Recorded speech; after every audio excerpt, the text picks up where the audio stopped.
my girlfriend and I decided to go to the beach. We were going to go do this little ritual that we've been talking about doing for a while. And I had on a piece of paper what we had written out we were going to do. And I had it in my back pocket. And we got to the ocean and the sun was setting. It was sort of perfect timing for this. And the piece of paper was gone. And I thought, oh my goodness, how did I screw this up? Like, of all the things, I'm supposed to, I'm 47 years old. This is not like I should be able to do this. Get your I blew it. I blew it. So I went back to the car, long walk, looking everywhere. It was not a windy day, but I thought, gosh, where's this piece of paper? Looking around, didn't find it. Went all the way back to the car. Was in the car. Came all the way back, and I was walking toward her. I saw her, and I thought, okay, this is really embarrassing. I'm gonna just have to wing it or remember. We didn't have our phones intentionally either, so we couldn't look it up.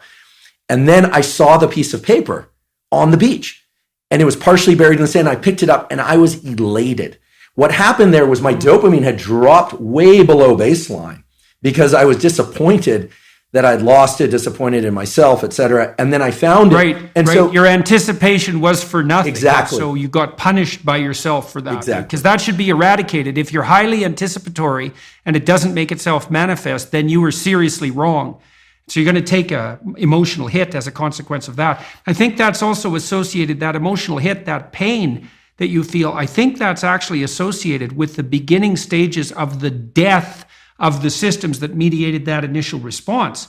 Because you should eradicate systems that make you anticipate that don't work, right? And that means those systems, which are already instantiated and alive in some sense, have to decay and die.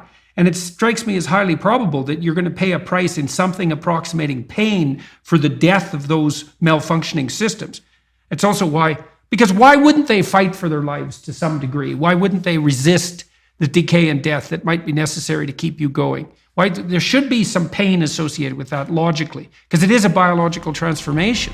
Yeah, it's an interesting lens to view it through, that self image that I had in that moment of, I'm the responsible partner who can take care of a simple thing, right? For this nice little ritual that we'd been talking about doing for a while. I failed, right? So that part. Well, it's also so interesting. You think about that. This is a depressive cascade, and it's very hard to bind, because imagine you anticipate something and then you make a mistake. Now the question then becomes, how significant is the mistake? And one view of your error would be, well, the paper blew out of my pocket and that could happen to anybody. And the more catastrophic interpretation would be, and it's an extension of the thought path that you started to walk down, well, I'm near 50 years old, I should be much more responsible than this, and there's something wrong with me as a person. And then a depressive person would go even further. They'd say, well, not only is there something wrong with me in this decision, this is a decision like every other decision I make right now. I never make a good decision. In the past, I've never made a good decision, and there's no way I'm going to change in the future. And so the depressive takes that punishment response, let's say, that's a consequence of failed anticipation, and can't bind it. It just takes out all of their potential future selves. That's a good way of thinking about it. Yeah. And so then they're in a depressive pit. Yeah, so that's too much learning from failure. Right.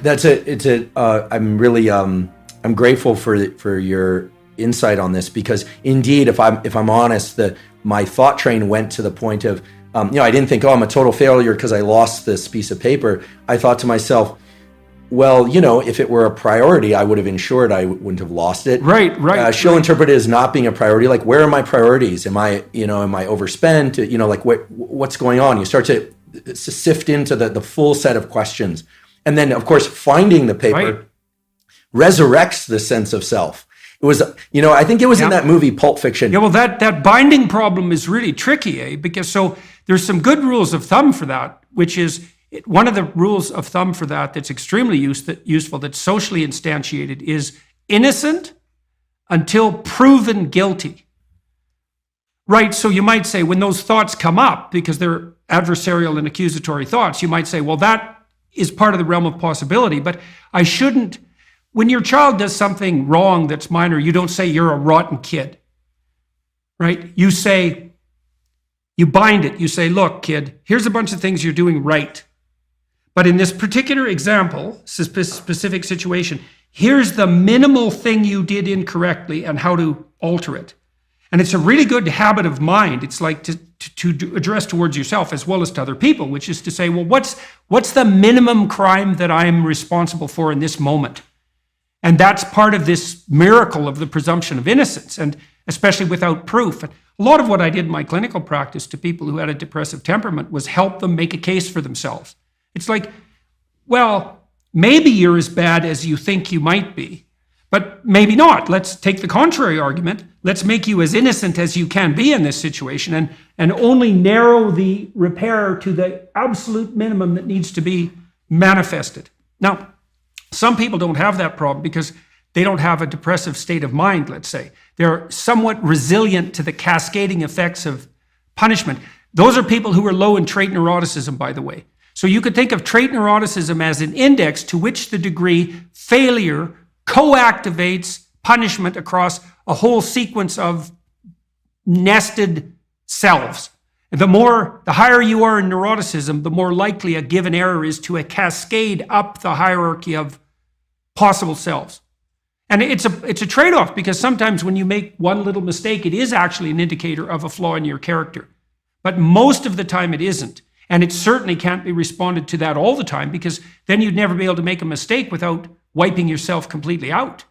And that's obviously not helpful. Is it fair to say that, at least in the raising of children and maybe in the raising of ourselves, that we should, as much as possible, try and emphasize that errors are due to state, not trait? Yes, absolutely. And you do that in an argument with your wife as well. You want to make it as local and precise as you possibly can.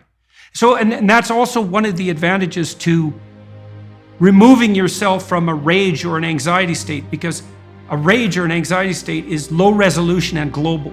And so it'll be globally accusatory.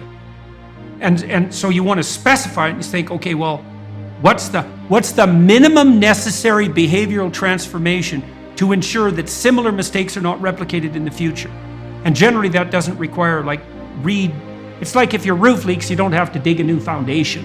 You can just fix a few shingles. And you might think, well, the rain's coming through, so you have to tear down the whole house. It's like, well, no, you have to.